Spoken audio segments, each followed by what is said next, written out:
I was in high school during 9/11. I remember actually being in class and the teacher said, hey, something's going on in New York. And then they like wheeled a TV in. And then we were able to actually watch like the planes hit the towers. For some reason that really just stuck out to me.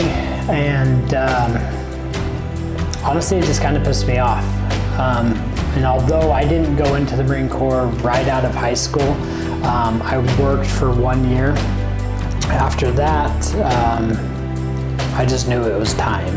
And I chose the Marine Corps because I wanted to be in my eyes, the toughest branch that there is. So I signed up with my brother Steve, but we went in together and yeah, we just wanted to do our part. Serving overseas,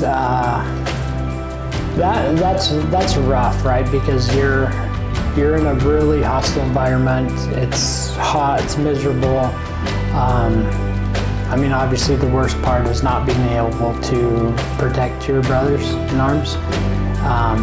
You know, and that's the one thing that I think most soldiers, most military people, that's the one regret, is the people you can't save.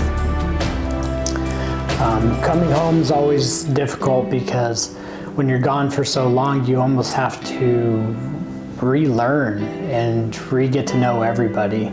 And so even my wife, there's a transition period where it's almost like dating for the first time again. Is I got to get to know you because you're gone for 9 months, 10 months. And so that transition's a little hard, and then just getting out of the fact, I know this will sound weird, but one of the hardest things was actually traffic. I couldn't stand traffic because when you're overseas, the vehicles, they get out of your way because they know if they don't, it's like challenging, right? You got to then look and see if they're up to no good. But when you're home, somebody's tailgating you, someone's jamming on their brakes, you instantly go into, I got to protect, and turns out they're just an a-hole driver, you know, and they're not. And so that was really hard to get out of that. Yeah. I mean, fortunately, that transition was only a few months.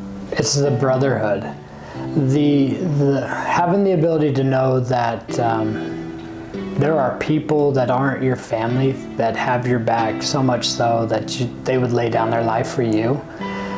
Kind of changes how you look at the world. You're not so skeptical, and you can find good people anywhere.